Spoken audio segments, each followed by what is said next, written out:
বিসমিল্লাহির রহমানির রহিম। আমি প্রথমেই সর্বশক্তিমান আল্লাহর কাছে শুকরিয়া জানাই, যিনি আমাদের সৃষ্টি করেছেন, রিজিক দাতা এবং শেষ বিচারী দিনের মালিক। এই কারণে শুকরিয়া যে পবিত্র রমজান মাস চলছে, এই রমজান মাসের মধ্যে আমরা নিজেরা শুদ্ধ হওয়ার জন্য, সংশোধ হওয়ার জন্য, সংযমী হওয়ার জন্য আলোচনা করছি। আলোচনা করার জন্য আমাদের দুই ব্যক্তিত্ব আমাদের স্টুডিওতে আছে।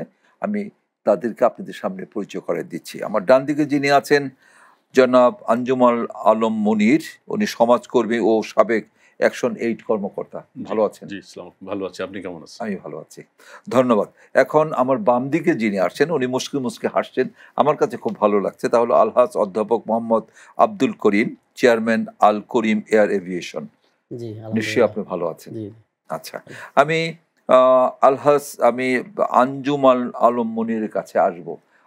আপনি একজন সমাজকর্মী, তো এই যে সমাজকর্মী বিধায় আমাদের পবিত্র রমজানে যে আমাদের করণীয় কি, আমরা জানি যে সবচাইতে বড় কথা হলো আমাদের যে মানুষের কল্যাণে আমাদের কাজ করা, আমাদের প্রতিবেশীর সাথে, আমাদের আত্মীয় স্বজনদের সাথে সুসম্পর্ক রেখে এগিয়ে যাওয়া, এবং এটা আমাদের রমজানের মধ্যে হতে পারে সবচেয়ে ভালো হয়। At the same time in the long run এটাকে যেন আমরা কন্টিনিউ করতে পারি, তাই তো? জি। তা আপনার দৃষ্টিতে এই পবিত্র রমজানে আমাদের যে খন্দকারটি, আমাদের যে মাহে রমজান বা সংযম ও বিশুদ্ধতায় মাহে রমজান, আপনার দৃষ্টিতে কিভাবে আমরা এগুলে এই রমজানের তাৎপর্যকে সামনে রেখে আমাদের নিজেদের মধ্যে পরিবর্তন আনতে পারি? জি, অনেক ধন্যবাদ খন্দকারুল আমিন সিআইপি স্যার। আপনার প্রশ্নটা অত্যন্ত চমৎকার, আমার ভালো লাগছে এরকম একটা অনুষ্ঠানে উপস্থিত থাকতে পেরে। খন্দকারটি এক চুমকি চাঙ্গা। বিশেষ করে এই অনুষ্ঠান থেকে আমি চ্যানেল এস এর সকল দর্শককে, দেশ বিদেশের সকল দর্শককে শুভেচ্ছা জানাই। প্রশ্নটা হচ্ছে সমাজ পরিবর্তনের জন্য। আমি যেটা বলি, যেটা হচ্ছে যে ইসলাম সাম্যের কথা বলে, সমতার এক পৃথিবী গড়ার কথা বলে, এবং আমরা রাজনৈতিকভাবে বা সামাজিকভাবে যেটা চাই যে এটা গণতান্ত্রিক সমাজ। এই দেশে ইসলাম সম্প্রসারিত হয়েছে কিভাবে? একসময় যখন হিন্দুদের মধ্যে জাত ভেদ, জাত প্রথা, ব্রাহ্মণ, বৈশ্য, ক্ষত্রিয়, শূদ্র, বর্ণভেদ প্রথা যখন ব্যাপকভাবে মানবতাকে ভুলুণ্ঠিত করছিল, তখন শাহজালাল, বারো আউলিয়া এরাই বিস্তার করেছেন। তখন এদেশের নিম্নবর্গের হিন্দুর একটা জিনিস দেখেছে যে একটা গরু জবাই করে সবাই মিলে একসাথে খাওয়া, এটা সাম্যের ব্যাপার। এটাই কিন্তু নিম্নবর্ণের হিন্দু যারা আমাদের পূর্বপুরুষ ছিল তাদেরকে আকৃষ্ট করেছে। সবাই মিলে এক কাতারে নামাজ পড়া, এটা গণতান্ত্রিক একটা ব্যাপার, সমতার ব্যাপার। কানাডায় রমজান মাসে ইনক্লুসিভ ইফতার হয়, সেখানে অন্য ধর্মের লোকদেরও দাওয়াত দেওয়া হয় এবং সেখানে সবাই সবাইকে চেনা জানার একটা সুন্দর পরিবেশ তৈরি হয়। জি। তারপরে আপনি দেখেন মালয়েশিয়ায় রাজনীতিবিদরা ওখানে ইফতারের মধ্য দিয়ে জনগণের কাছে চলে আসে। জি। এবং তারা পার্সোনালি সার্ভ করে ইফতার। হ্যাঁ, ওখানকার রাষ্ট্রপ্রধান ডক্টর মাহাথির মোহাম্মদ, উনি সবার সাথে একসাথে নামাজও পড়তেন, একসাথে ইফতারও করতেন। জি, সবার সাথে। সেটা যে সাম্যটাকে গণতান্ত্রিক চর্চার অংশ হিসাবে রমজানটাকে আমাদের এই অন্তর্বর্তী সরকার এবং আমাদের রাজনৈতিক দলগুলো এইটাকে একটা কর্মসূচি হিসেবে নিতে পারে। আচ্ছা, আমি আসবো। এখন আমি আসতে চাচ্ছি আলহাজ অধ্যাপক মোহাম্মদ আব্দুল করিম সাহেবের কাছে। আপনার দৃষ্টিতে, আপনি তো এমনি যেটা আপনার ব্যবসা দেখছি যে আপনি ওমরা হজ পালন করিয়া থাকেন এবং হজের হাবের সাথে আপনি জড়িত আছেন। তারপরে আমি আপনার দৃষ্টিতে, আপনি একজন অধ্যাপক, নিশ্চয়ই আপনি পড়াশোনা করান ছেলে মেয়েদেরকে, বা মানুষ গড়ার কারিগর হিসাবে এখনো দায়িত্ব পালন করছেন। তো আপনার দৃষ্টিতে এই পবিত্র রমজান মাসে আমরা যারা ধরেন সুশিক্ষায় শিক্ষিত হওয়ার চেষ্টা করছি বা করেছি, আমাদের কি দায়িত্ব হতে পারে আমাদের পরবর্তী প্রজন্মকে সঠিক পথে, ইসলামের পথে নিয়ে আসার জন্য, এবং কোন পথে, এবং পরবর্তী যে আমাদের ব্যবসা বাণিজ্য হবে, এই ব্যবসা বাণিজ্য বা চাকরিটাও যেন আমাদের ইসলামিক ওয়েতে হয়, আপনার সেই ইফিসিয়েন্সির মাধ্যমে ওখানে যে পরিশ্রম করে আমরা আমাদের দায়িত্ব তেজারত করি, চাকরি করি, প্রতিটা ক্ষেত্রে আমরা সঠিকভাবে আমরা দায়িত্ব পালন করতে পারবো, তখনই কিন্তু অ্যাকচুয়ালি ইসলামকে, রমজানকে মূল্যায়ন করা হবে। জি, ধন্যবাদ। এক চুমুকেই চাঙ্গা খন্দকারটি কর্তৃক সংযম ও শুদ্ধতায় মাহে রমজান চ্যানেল এসকে ধন্যবাদ জানাই আজকের এই প্রোগ্রাম তারা করার জন্য। তো আপনি যে প্রশ্নটা করছেন যে আসলে রমজান মাস তো ইবাদতের মাস, আর দেখা যায় যে রমজানের প্রত্যেকটা ইবাদত 70 গুণ বেশি ফজিলত রাখে অন্য সময় থেকে। আর এই কারণেই দেখা যায় যে আর রমজান মাসে শয়তানকে শৃঙ্খলাবদ্ধ করা হয়, তাদেরকে আটকিয়ে রাখা হয়। তো দেখা যায় এই সময় আল্লাহরই হুকুম যে আমাদেরকে প্রত্যেক ইবাদতের 70 গুণ বাড়িয়ে দেওয়া হয়। জি, সেই কারণে আমরা দেখা যায় যে এই মাসে বেশি ইবাদতের দিকে মোটামুটি আগাই।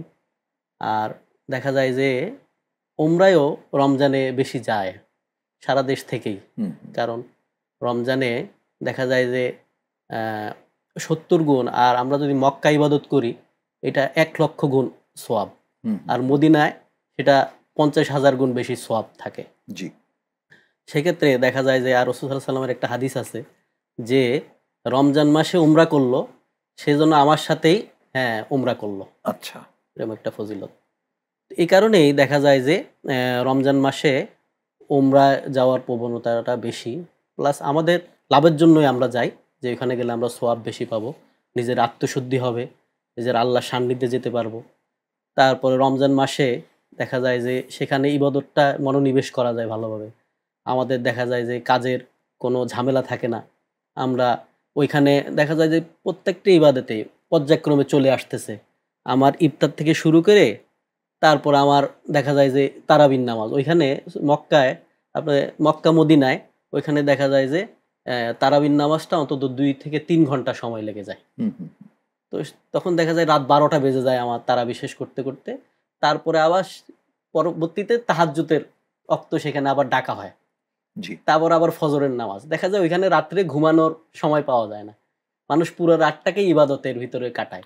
আর আল্লাহর কাছে এই জিনিসটা নামাজ পড়ে তারপর হয়তো রেস্টে যায় বা ঘুমের জন্য যায়, করে।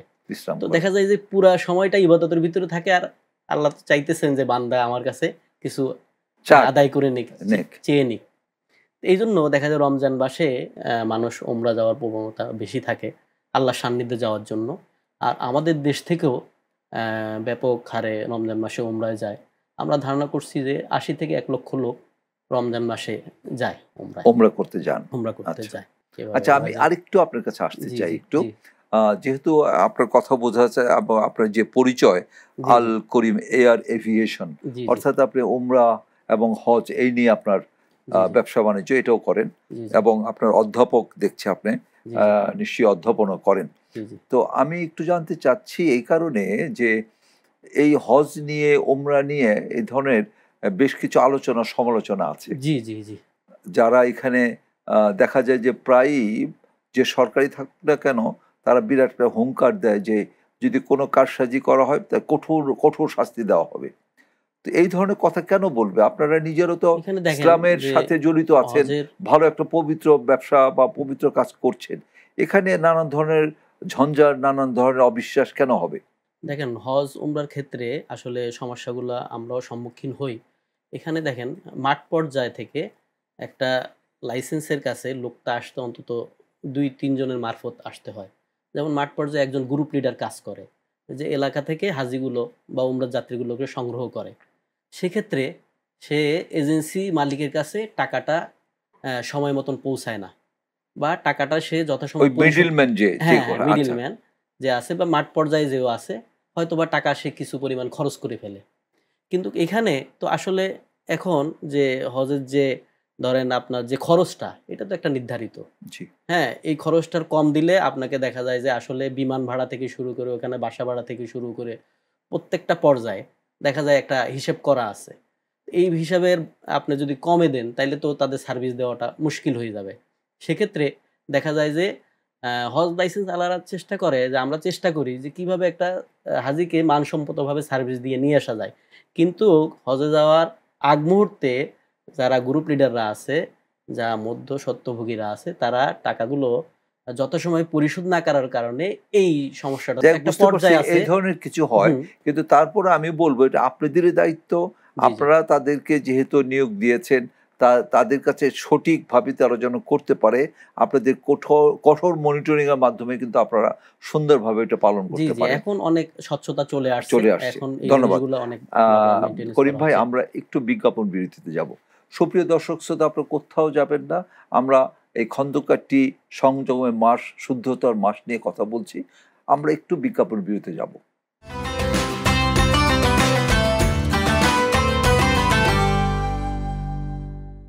সুপ্রিয় দর্শক শ্রোতা, আমরা বিজ্ঞাপন পরে আবার আসলাম। আমরা আলোচনা করছি খন্দকারটি মাহে রমজান নিয়ে, এবং আমরা আলোচনা করি প্রতি রমজানে আপনাদের সামনে হাজির হই, তাহলে ইফতারের পূর্বে ঠিক 4টা থেকে 4:30, এবং ঠিক এটা পুনঃপ্রচার হয় সাহেরির সময় 3:30 থেকে 4টা। প্রতি রমজানই আমরা থাকছি এবং 30 দিন আপনাদের মাঝে থাকবো, কথা বলবো, আলোচনা করব, নিজে শিখবো, আরেকজনের শেখানোর চেষ্টা করব। পবিত্র মাহে রমজান, যেহেতু আল্লাহ তাআলা নিজেই বলেছেন রমজানটা শুধু আমার জন্য, যিনি আমাদেরকে সৃষ্টি করেছেন, সৃষ্টিকর্তা, ওনার জন্য যেটা হয় সব ইবাদত বন্দেগী ওনার, বাট স্পেশাল রমজানটা আলাদা। এই আলাদাভাবে আমরা যেন ঠিকমতো আমরা নিজেদের আয়ত্তে আনতে পারি, নিজেরা সঠিকভাবে চলতে পারি, এই নিয়ে আলোচনা করছি। আমি এখন আসবো আঞ্জামুল আলম মনির ভাইয়ের কাছে। আসবো এই কারণে, আপনি একজন সমাজকর্মী, যেহেতু আপনি সমাজের সাথে আছেন, সমাজ পরিবর্তনে এই মাহে রমজানকে কিভাবে আপনি মূল্যায়িত করতে পারেন? রমজানের যেটা আমি ইতিহাস যেটা জানি, যতদূর পড়াশোনা করেছি, তাতে দেখা গেছে যে ইসলাম আবির্ভাবের পরে, আপনি বলছেন হয়তো আমাকে যে ইসলাম আতুর ঘরেই ধ্বংস হয়ে যেত যদি হযরত মুহাম্মদ সাল্লাল্লাহু আলাইহি ওয়াসাল্লাম হিজরত না করতেন। এই যে তার হিজরত শেষে তার যে মদিনা থেকে ফিরে আসা, যে বিজয়ের আগে একটা প্রাক বিজয়, এইটাকে আমি খুব গুরুত্বভাবে করি, এবং ইসলামকে আমি আপনার মতোই ভাবি, খুব বাস্তবতার আলোকে ভাবি। তো সেক্ষেত্রে আমি যেটা বলবো যে রমজানে আসি, রমজানের যেটা আমি যেটা পেয়েছি সেটা হচ্ছে এরকম যে রমজান ছিল ইসলামের আবির্ভাবের পরে, রমজান যখন চালু হলো ওটা ছিল একটা বিপ্লবের মতো। এই যে এখন যেমন আমরা একটা আন্দোলনের পরে, আন্দোলন মানে আন্দোলন যখন বেশি দিন চলে তখন তাকে বিপ্লব বলে। যে রমজানের যে অনেক মানুষ একসাথে রমজানের যে কার্যক্রমগুলো যখন করতে থাকলো, তখন ইসলামের মানে আরব সমাজে, প্রাচীন আরব সমাজে এটা একটা বিপ্লবের মতো ছড়িয়ে পড়ছে। এবং ইসলামের যে ব্লোজুম, যেটা সেই যুগে রমজানটাকে খুব সুন্দরভাবে গ্রহণ করেছে, রমজানটা ইসলামটাকে একটা সমাজের মধ্যে ছড়িয়ে দিয়েছে। হ্যাঁ, মানে ইসলাম যদি রমজান যদি মানে ইসলাম যদি সেভাবে না আসতো, ইসলাম যদি মানে হয়, কি বলে, কুরি হয়, হ্যাঁ, রমজান হচ্ছে তার প্রস্ফুটিত ফুল। জি। এবং এভাবেই পৃথিবীতে রমজানের যে আকর্ষণ, ওইটার যে শিক্ষা আরেকটা আছে, যেটা হলো আমি বলি, যেমন 12টা ধর্মযুদ্ধে মুসলমানদের কাছে ইহুদিরা খ্রিস্টানরা হেরেছে। জি। সেখানে গবেষণা করে দেখা গেছে, এগুলো নিয়ে কথা হয় আপনার সাথে প্রায়, সেটা হচ্ছে যে মূল কারণ, তখন এই যে 12টা ধর্মযুদ্ধে মুসলমানদের সাথে পরাজিত হওয়ার পরে ইহুদিরা, খ্রিস্টানরা, তারা একদল শপথ নিল যে মুসলমানরা কেন বারবার জয়লাভ করে, আমরা বিয়ে শাদী করবো না, আমরা গবেষণা করব কেন মুসলমানরা বারবার জিতছে। তখন তারা গবেষণা করলো, আরবি শিখলো, তারা করলো, তারা দেখলো এটার মূলে, মুসলমানদের বিজয়ের মূলে শিক্ষা, নলেজ। সেটা তারা বলে, যেমন বদরের যুদ্ধের এক্সপেরিয়েন্স, মানে এক্সাম্পল দেওয়া যায়। বদরের যুদ্ধে যদি মানে রোজা রাখতো বলে, বদরের যুদ্ধে মুসলমান সৈনিকরা রোজা রাখতো বলে তাদের শরীরের যে স্ট্যামিনা ছিল, তাদের যে রোগ প্রতিরোধ ক্ষমতা ছিল, সেটাই বদরের যুদ্ধের মূল কারণ হিসেবে আসছে, গবেষণায় আসছে। তারপরে এরপরে যদি আমি টাইম লাইনে আসি, তারপরে উসমানীয় শাসকরা তারা রমজানকে কেন্দ্র করে ওখানে দান, খয়রাত এবং বিভিন্ন কল্যাণমূলক কাজগুলা ওই রমজান কেন্দ্রিক বেস করে ওনার এগোতেন। মানে এইটা রমজানটা আবার এই উসমানীয় সাম্রাজ্যের সময় কল্যাণ রাষ্ট্রের একটা কনসেপ্ট ওখানে নিয়ে আসছে। জি জি জি। এইভাবেই তারপরে আমাদের এখানে আমাদের ব্রিটিশ আমলে আমরা যেটা ছিলাম, ব্রিটিশ আমলেও মানে রমজানকে কেন্দ্র করে বেশ আমাদের সামাজিক বিভিন্ন উৎসব হতো, এবং একটা চ্যারিটেবল সমাজ, আমাদের গ্রামগুলি একটা চ্যারিটেবল ভিলেজ ছিল শুধুমাত্র রমজান, ঈদ এবং বিশেষ করে রমজানের সময়। বিশেষ করে সারা বছরের যে পোশাক, যে কয়টা জামা লাগবে তোমার, কি পরিমাণ সদগা, কি পরিমাণ জাকাত, এগুলো হিসাব করে দেওয়া হতো। জি আলটিমেটলি তো যেটা আমি নিজে দেখছি আমার পড়াশোনা থেকে, যে ইসলামী অর্থনীতি আর যেটা আমাদের এই যে যারা আধুনিক অর্থনীতির কথা বলা হয়, যে সমস্ত এই যে বিশ্বের বড় বড় অর্থনীতিবিদরা যেটা বলে যে কার্ল মার্কসের যে অর্থনীতি, মূলত কার্ল মার্কসের অর্থনীতির সাথে কিন্তু ইসলামী অর্থনীতির কোনো পার্থক্য নেই। ইসলামী অর্থনীতি বলা হয় সম্পদ আল্লাহর, সেখানে ব্যক্তিগত সম্পত্তির মালিকানা থাকবে, ব্যক্তিগত সম্পত্তির মালিকানা থাকবে, সম্পদ আল্লাহর,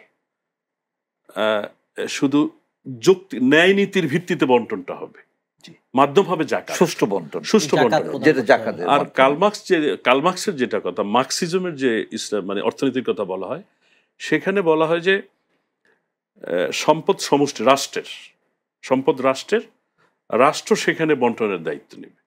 জি ধন্যবাদ জনাব মনির সাহেব, আপনার সুন্দর জ্ঞানগর্ভ বক্তব্য শুনলাম। আমরা প্রায় শেষ পর্যায়ে চলে এসেছি। আমরা অধ্যাপক মোহাম্মদ আব্দুল করিম ভাইয়ের কাছে আসবো যে আমাদের আঞ্জুমান মনির সাহেব যেভাবে সমাজ বিশ্লেষণ করলেন, অর্থনীতি বিশ্লেষণ করলেন, ইসলামের অর্থনীতি, এটা তো আমাদের রমজানের মাধ্যমে আমরা এই সমস্ত যে ইসলামী হিস্ট্রি এবং ইসলাম কিভাবে পরিপূর্ণতা পেয়েছে এই নিয়ে তো আমরা আলোচনা বেশি করব, তাই তো, শেখার জন্য। অ্যাট দ্য সেম টাইম আমরা ইবাদত বন্দিকে বেশি করব।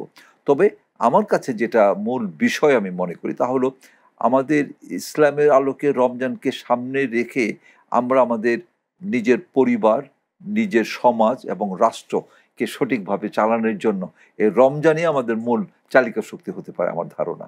আমরা দেখেন যে রমজানে একটা যে আমাদের ভিতরে সম্প্রীতি তৈরি হয়, যে এটা রাসূল সাল্লাল্লাহু আলাইহি সাল্লামের হাদিস, যে তুমি যদি একজনকে রমজানে একটা খেজুর তুমি যদি একটা ইফতার করাও, তুমি তার সমপরিমাণ সওয়াব পাবা, রমজানের সওয়াব পাচ্ছ। সেক্ষেত্রে এটা বোঝা যাচ্ছে যে আমি একজন গরিব মানুষকেও ইফতার করাচ্ছি, আমি প্রতিবেশীর ঘরে খাদ্য পৌঁছে দিচ্ছি, আমি তাদেরকে বস্ত্র দিচ্ছি, আমাদের পারিবারিকভাবে একটা সম্প্রীতি তৈরি হচ্ছে, সামাজিকভাবে তাদের সাথে সম্প্রীতি তৈরি হচ্ছে। আমাদের দেখা যায় যে আল্লাহর হুকুম, রাসূল সাল্লাল্লাহু আলাইহি সাল্লামও নির্দেশনা যে তোমরা রমজানে জাকাতের বিষয়টা আসছে, যে যাদের তোমাদের অ্যাবিলিটি আছে তোমরা গরিবকে দান করো, সম্পদ এখানে গুচ্ছিত রাখার কোনো সুযোগ নাই।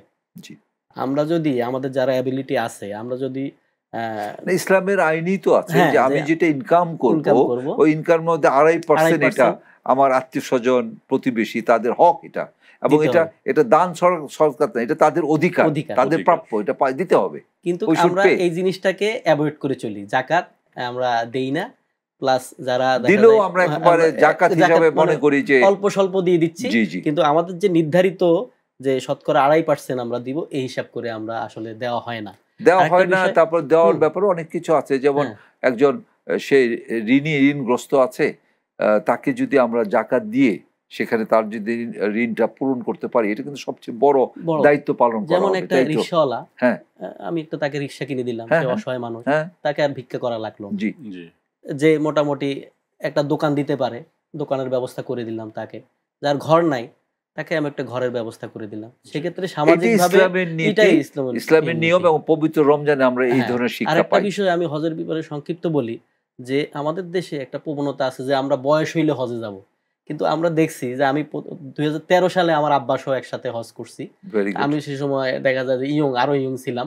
আমরা দেখছি যে ইন্দোনেশিয়া সহ মালয়েশিয়া, অন্যান্য দেশে ওরা বিয়ের আগেই হজ করে ফেলে তারা, এবং বিয়ের পরে তারা বউকে নিয়ে হজ করে, তাদের ভিতরে এই প্রবণতা আছে। কিন্তু আমাদের দেশে একটা প্রবণতা থাকে যে আমরা বয়স হইলে দেখা যায় 70-80 বছর হইলে হজ করব। তবে এখন এটা কমে গেছে, এখন মোটামুটি আমাদের মধ্যে এই যে কথা বললেন যে পবিত্র রমজানেই তো উমরা করতে যায় 1 লক্ষ লোকের উপরে, আর এর আগে আমরা দেখেছি যে তখন 10,000 থেকে 12,000 হজ যাত্রী যেতেন আর কি হজ করার জন্য, এখন 1 লক্ষর উপরে যাচ্ছে, প্রায় 1.5 লক্ষ। তো এটা আমাদের খুব ভালো লক্ষণ। তো আমরা আলোচনা করলাম, যেহেতু সময়ের কাছে আমরা বন্দী, আমাদের শেষ সময় হয়ে গেছে। সুপ্রিয় দর্শক শ্রোতা, আমরা শুনলাম পবিত্র রমজান নিয়ে, এবং রমজান নিয়ে আমাদের সমাজ, আমাদের চলমান প্রবাহ এবং ঐতিহ্য আমাদের, এবং আমাদের সেই কার্ল মার্কস থেকে আরম্ভ করে আমাদের যে ইসলাম এত সুন্দরভাবে সঠিকভাবে অর্থনীতি কীভাবে পরিচালিত করেছে, যেখানে কার্ল মার্ক্সের লোকের মতো লোক তারা শিক্ষা গ্রহণ করেছে এই ইসলাম থেকে, ইসলামী অর্থনীতি থেকে। তো তাই আমরা বলতে চাচ্ছি যে আসুন আমরা সম্মিলিতভাবে একটা উৎসবের মতো আমরা রোজাকে পালন করব, এবং উৎসবের মতে আমাদের আত্মীয় স্বজন প্রতিবেশীদের সাথে আমরা মিলব, আমরা ইফতার একসাথে করব, সাহরি সময় একত্রিত থাকব। আমরা সামনে এরপরে যখন সুন্দর ঈদ আসবে, ঈদের মধ্যে সম্মিলিতভাবে আমরা সবাই একে আর যেগুলোর সাথে সম্পৃক্ততা রেখে আমরা এগোবো। এবং আমাদের মধ্যে যদি ভুল ত্রুটি হয়ে থাকে, আমাদের আত্মীয় স্বজনের মধ্যে যে কোনো গ্যাপ হয়ে থাকে, আসুন আমরা এই রমজানে সেটা গ্যাপ পূরণ করে একত্রিত হয়ে আমরা এগোই। তাহলে আমি মনে করবো আমাদের রমজানের তাৎপর্য আমরা সঠিকভাবে পালন করতে পেরেছি, এবং রাব্বুল আলামিন ওনার জন্য যে রোজাটা, এই রোজা রেখে যেন ওনাকে সন্তুষ্টি করতে পারি এবং নিজেও রেক্টিফাই হতে পারি, তবেই আমি মনে করি আমাদের আলোচনা সার্থক হবে। আবারও নিরন্তর শুভেচ্ছা জানিয়ে শেষ করছি। আল্লাহ হাফেজ, আসসালামু আলাইকুম।